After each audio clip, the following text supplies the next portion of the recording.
Assalamualaikum warahmatullahi wabarakatuh. Sebelumnya kami ucapkan terima kasih kepada Ibu Noviarni selaku dosen pengampu mata kuliah Inovasi Pembelajaran Matematika. Kami dari kelompok 4 akan mempresentasikan makalah kami yang berjudul Penerapan Model Konsep Attainment untuk Mengembangkan Self Konsep Siswa pada Materi Statistika kelas 12. Pendahuluan yang pertama yaitu latar belakang. Matematika merupakan salah satu ilmu yang sangat penting dalam dan untuk kehidupan manusia. Hampir semua aspek kehidupan manusia memerlukan matematika maupun aplikasinya. Dalam proses pembelajaran matematika, siswa sering merasa tidak percaya diri saat mengerjakan soal, terlebih jika guru menunjukkannya untuk mengerjakan soal di depan kelas. Rasa tidak percaya diri tersebut mengakibatkan siswa mudah menyerah. Di dalam kehidupan, hal yang sangat penting ialah pendidikan. Pendidikan merupakan peranan yang sangat penting dalam membentuk sumber daya manusia yang berkualitas, terarah, dan berkembang secara optimal. Oleh karena itu, pembelajaran matematika juga menekankan dalam hal disposisi matematis, salah satunya ialah self-konsep siswa. Model pembelajaran yang kemungkinan dapat menumbuhkan self-konsep siswa adalah model pembelajaran konsep attainment. Rumusan masalah. Berdasarkan latar belakang masalah di atas, rumusan masalah dalam penelitian ini secara umum adalah bagaimana penerapan model pembelajaran konsep attainment untuk mengembangkan self-konsep siswa pada materi statistika. Tujuan penelitian untuk mengetahui bagaimana hasil dari penerapan model pembelajaran konsep attainment untuk mengembangkan self-konsep siswa pada materi statistika. Statistika penulisan. Statistika penulisan makalah ini adalah yang pertama itu bab 1 berisikan latar belakang masalah, rumusan masalah, tujuan dan sistematika penulisan. Yang bab 2 pembahasan, bab ini berisikan penjelasan bagaimana mengembangkan self konsep siswa melalui model pembelajaran konsep attainment pada materi statistika. Yang keempat yaitu bab 5 penutup. Bab ini berisikan kesimpulan dari hasil dan saran dari penulis. Baiklah, saya akan melanjutkan penjelasan dari rekan saya, yaitu selanjutnya tentang kajian teori. A. Model konsep attainment. 1. Definisi model konsep attainment. Model pembelajaran konsep attainment merupakan suatu model pembelajaran yang efisien untuk mempresentasikan informasi yang telah terorganisir dari suatu topik yang luas menjadi topik yang lebih mudah dipahami untuk tingkatan perkembangan konsep. Model pembelajaran konsep attainment ini dapat memberikan suatu cara penyampaian konsep dan mengklarifikasi konsep-konsep, melatih siswa menjadi efektif dan dari perkembangan konsep. 2. Langkah-langkah model konsep attainment. Tahap 1. Penyajian data dan identifikasi konsep. Perilaku guru. 1. Guru menyajikan contoh yang telah dibeli. Tiap contoh sudah dikelompokkan sendiri-sendiri antara positif dan negatif. 2. Siswa diminta membandingkan sifat-sifat atau ciri-ciri dalam contoh-contoh positif dan contoh-contoh negatif.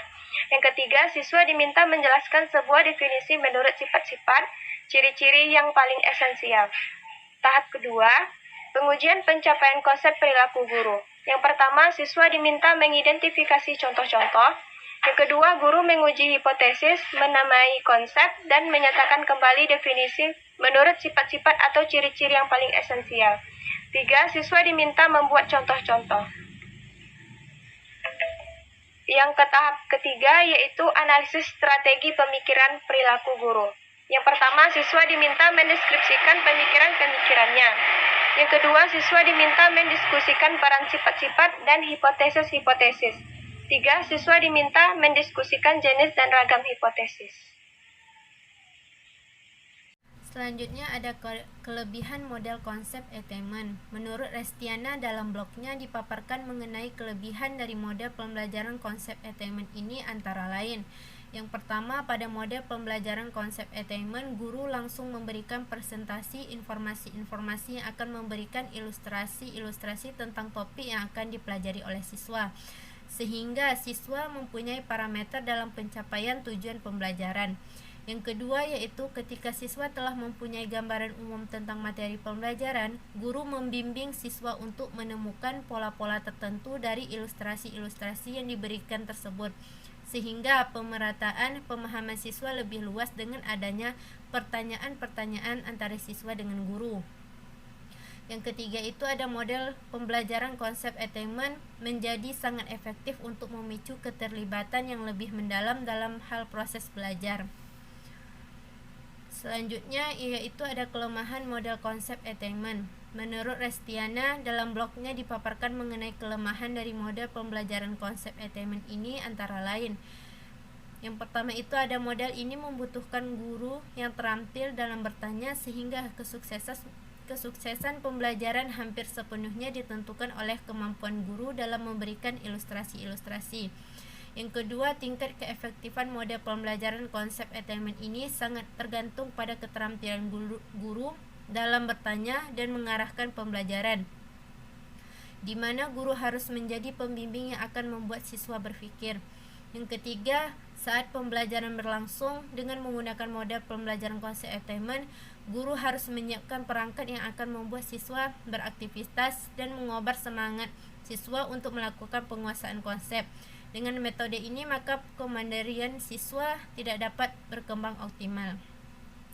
Yang keempat itu guru harus menjaga siswa agar perhatian mereka tetap pada tugas belajar yang diberikan, sehingga peran guru sangat vital dalam proses belajar siswa.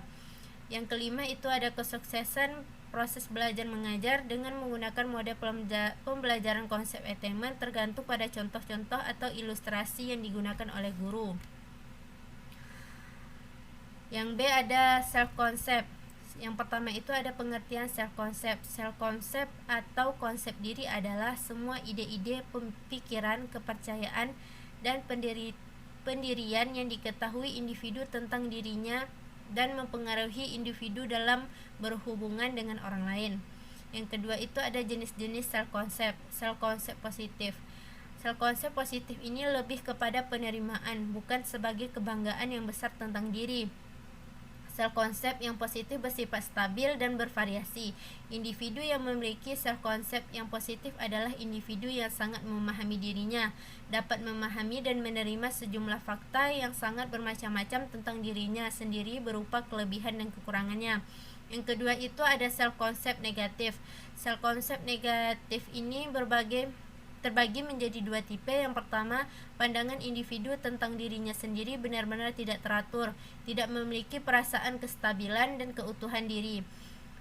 Individu tersebut tidak tahu siapa dirinya termasuk kekurangan dan kelebihannya. Yang kedua itu pandangan tentang dirinya terlalu stabil dan teratur. Hal ini bisa terjadi karena individu dididik dengan cara yang sangat keras sehingga menciptakan dirinya yang tidak mengizinkan adanya penyimpangan dan seperangkat hukum yang dalam pikirannya merupakan cara hidup yang tepat. Baik, selanjutnya adalah faktor-faktor yang mempengaruhi self-concept. Rahman menyebutkan faktor-faktor yang dapat mempengaruhi self-concept siswa yaitu yang pertama, keadaan fisik dan penilaian orang lain mengenai keadaan fisik individu yang meliputi bentuk tubuh, kecacatan, dan sebagainya. Selanjutnya, yang kedua adalah faktor psikologis, antara lain inteligensi, tingkat aspirasi, emosi nama, dan nama panggilan. Yang ketiga adalah faktor keluarga yang meliputi sikap orang tua, sikap saudara, status anak dalam keluarga, dan status sosial ekonomi keluarga. Yang keempat adalah faktor lingkungan sekolah, meliputi guru, siswa, dan kegiatan ekstrakurikuler. Dan yang kelima adalah faktor masyarakat, antara lain pola kebudayaan dan status sosial. Selanjutnya adalah penelitian relevan. Berdasarkan hasil yang telah dilakukan oleh La Sahara, disimpulkan bahwa penerapan model konsep teaching pendekatan konsep attainment dalam upaya meningkatkan pemahaman konsep siswa kelas 8F SMP Negeri 5 Kendari mengalami peningkatan dari siklus 1 ke siklus 2, baik aktivitas belajar siswa maupun pemahaman konsep siswa pada materi pokok usaha dan energi. Pada siklus 1, skor rata-rata aktivitas siswa sebesar 2,8 dengan kategori cukup dan mengalami peningkatan pada siklus 2 menjadi 3,5 dengan kategori baik serta peningkatan aktivitas belajar sebesar 0,7. Selanjutnya, rata-rata pemahaman konsep siswa pada siklus 1 sebesar 66,9 dengan ketuntasan belajar secara klasikal sebesar 48,5% dengan rata-rata pemahaman konsep siswa meningkat pada siklus 2 sebesar 79,2 dengan ketuntasan belajar secara klasikal sebesar 87,9% dari 33 orang siswa. Dan yang terakhir adalah konsep operasional. Berdasarkan masalah yang dikemukakan sebelumnya, maka jenis penelitian yang digunakan adalah penelitian eksperimen semu atau kuasi eksperimen. Penelitian eksperimen semu atau kuasi eksperimen merupakan keadaan praktis yang di dalamnya tidak mungkin mengontrol semua variabel yang relevan kecuali beberapa dari variabel tersebut. Tujuan rancangan eksperimen semu atau kuasi eksperimen adalah untuk memperoleh informasi yang merupakan pikiran bagi informasi yang dapat diperoleh dengan eksperimen yang sebenarnya dalam keadaan yang tidak memungkinkan untuk mengontrol dan atau memanipulasikan semua variabel yang relevan. Baik, sekian dari kelompok 1. Terima kasih atas segala perhatiannya. Mohon maaf atas segala kesalahan. Saya akhiri. Assalamualaikum warahmatullahi wabarakatuh.